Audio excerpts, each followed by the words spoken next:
Alright y'all, welcome back to the channel and to some more turkey patterning, and today we've got another really interesting head-to-head to run. We've just recently started testing these shells again, and so far their track record is looking a little better now with the brand new ones than what it was a couple years ago anyway. I've had several requests to run these shells through both of these chokes, so we're going to see what they can do, which constriction these shells prefer, and which choke might actually perform better with them overall. We're definitely going to see some pretty interesting results here today, and I hope that it works out the way that I think it should, but we'll also see how the consistency of these shells continues to progress as well, and if that becomes an issue or not. Before the shells I've got today, I brought out some more of the Winchester Longbeard XR loads, but these ones are the 20 gauge, 3-inch, 1¼ ounce payload of 5s at about 1,000 feet per second. They typically move a little faster than that, but that's the boss claim anyway. We've just recently started testing some of these 20 gauge Longbeards again. Over the last couple years, they've had a pretty terrible track record of being horrendously inconsistent. You might get 1 or 2 good shells out of the entire box, and the rest are terrible. But it seems like here recently, with the brand new boxes that have this new box art on it, they seem to have potentially figured out some of those inconsistency problems. We've only tested a couple of these shells so far, so we'll see how that continues to play out. But so far, we're looking good, and we'll see how they do when we run them through these 2 chokes today. As for the setup that we're running, I brought out the Stevens 301 20 gauge. It's got a vector red dot on top with a 26-inch barrel, and we've got 2 chokes that we're going to be putting head to head. Those being these 2. We've got an Avian-X Crusher 565, and we've got an Indian Creek 562, so a little bit different constriction. We're starting to go down a little tighter in the choke range as well than what we've tested those shells from previously. Both of these chokes have been highly requested with these shells, so we'll see what they can do. We've got a big difference in price as well. The Avian-X being about 45 bucks and the Indian Creek being about 100. So how much of a difference is there going to be? Which choke's going to perform better with them? And are the Longbeard shells actually going to prefer the little bit tighter constrictions we have here today? But as for today's test, we're running everything the same as usual. We've got both turkey targets side by side at 40 yards with the chronograph to get our velocities as well. So let's get you guys a view of those targets. We'll take both of our shots and we'll see what we can actually get from these Longbeard 20 gauge loads through these 2 chokes today. I have a feeling if everything works out nicely, we should see 2 pretty nice looking patterns, but things could go sideways pretty quick with lead in a 20 gauge. So let's take our shots and see what we get.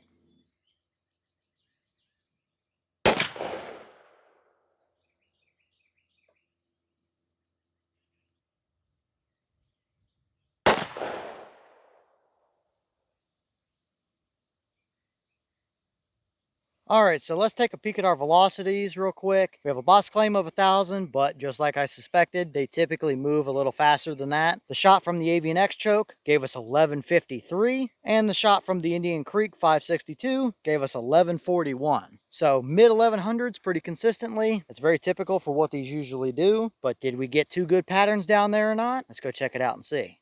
Okay, so here we have our 2 40-yard targets. I apologize for the sun glare. We're getting to that point in the afternoon now where there's not much I can really do about it, but we'll get some up-close looks and we can still see what we need to see. Over on the left, we have our Avian-X Crusher 565. On the right, we have our Indian Creek 562. Both of these have pretty nasty little cores to them for a lead 20 gauge shell. So both of them are plenty capable out to 40 yards, and they're pretty similar overall. But I think one might have a touch hotter direct dead center of the core versus the other one might have a little bit more even 10-inch circle or so. But these 2 are both very close. And just judging initially here, I think what we're starting to see is potentially a little bit too much choke. We're not super tight yet, but what's happening is we now have a hot core and we're starting to scatter the edges. So we may need a little less choke, which isn't too surprising for a lead load in 20 gauge either, or at least a lead 5.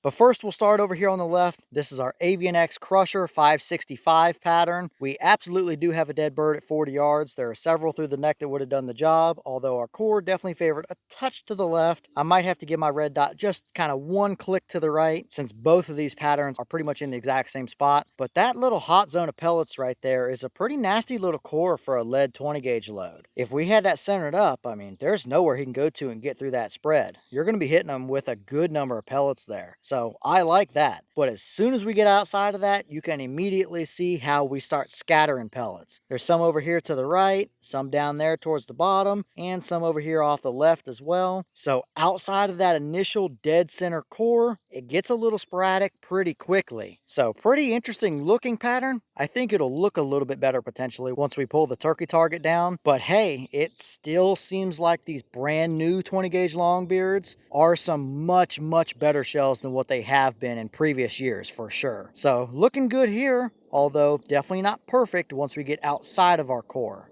And now here we have our Indian Creek 562, and it is a very similar story overall. Same little hot spot of pellets right in front of that bird's neck there. That's a pretty nice core once again for a lead 20 gauge load. We absolutely have a dead bird at 40 yards. There's 4 or 5 of them right through the front of the brain there that absolutely would have hammered him. So clearly plenty capable to this distance for sure, but as soon as we get outside of that, we start seeing the same kind of scattered pellets here and there, kind of all over the place. Maybe this might be a touch better hunting pattern overall. The cores are very similar in, say, the initial baseball tight center of them, but within the entire 10 to 12 inch core area there, this Indian Creek might be a little bit better option, might be a touch more even than what we saw with that Avian-X, might be a little less scattered, but it's still very similar. These two are going to be very close in numbers as well, I'm betting. But overall, looking at them side by side, I'll hunt with either one of them for sure. But I do think we're starting to push the limit on a little bit too much choke constriction. But let's pull our turkey targets down. Things can look a little deceiving sometimes with them up there. We'll draw some circles, count some pellets, and see what the real difference is here between these two. Because I still think they're very close. Okay, so now we've got our turkey targets out of our way, and these two are about as close to identical as you could reasonably get. We are only a couple pellets apart on each one, and they are pretty much identical looking. Again, first up, we'll start over here on the left with our Avian-X 565. We have a 10 and 20 inch circle drawn there. Within our 10 inch core, there's a lot of pellets within there. Nice, pretty even spread overall. That's 115 of them within 10 inches at 40 yards. That's fantastic for a lead 20 gauge load for sure. Outside of that, with our 20 inch leeway ring, we pick up an additional 60 pellets, although you can tell it gets pretty thin as we get into that 20 inch ring as well. Gives you a little bit of leeway to work with, but most of our pellets are right there within the core. Outside of that, we do string a few of them around the edge here and there. No surprise for a lead load for sure. Overall, though, that is a pretty decent pattern. I think I probably would prefer the little more open choke patterns that we've seen from these so far. It gives a little bit more even of a spread. We might have a couple less pellets in the core, but for hunting purposes, inside of 40 yards, that is a great pattern. I wouldn't hesitate to hunt with it, but I might prefer a little bit more even of a spread that starts to blend in a little better with that 20 inch ring. But either way you look at it, it's a great pattern that would hammer turkeys for lead in a 20 gauge out to 40 all day long, and you could probably push it a little farther with that core as well, which is not something we typically say with 20 gauge and lead for sure. But now here we have our Indian Creek 562, and it's almost identical. In our 10 inch core, very similar looking spread. We have 114 pellets compared to 115 with the Avian-X choke. So we have one less pellet in the 10 inch core here, which would have made zero difference whatsoever. Within our 20 inch leeway ring, it looks the same as well. We have 64 pellets within there compared to 60 with the Avian-X. So we've got 4 more pellets within the 20 inch ring. Would that have made a difference? Absolutely not. You can tell we've got a hot core, and not too far out into that 20 inch ring, we get pretty thin pretty quickly. So everything is kind of condensed down a lot with that, just the same as it was with the Avian-X. And we have the same few little here and there stragglers around the edges like we did with that other choke as well. So these two are about as close as you could realistically get. We have one less pellet in the core with this Indian Creek, but we gained 4 within the 20 inch ring. I think those numbers are pretty nominal in the grand scheme of things. It really would not have made a difference. Both of these patterns look the same as well. Hot cores, but get pretty thin pretty quickly outside of that into our 20 inch ring. But still, the same story goes. I would hunt with it for sure, but I might lean a little bit more open in the choke constriction myself personally, just so I can even out my leeway area just a little bit more.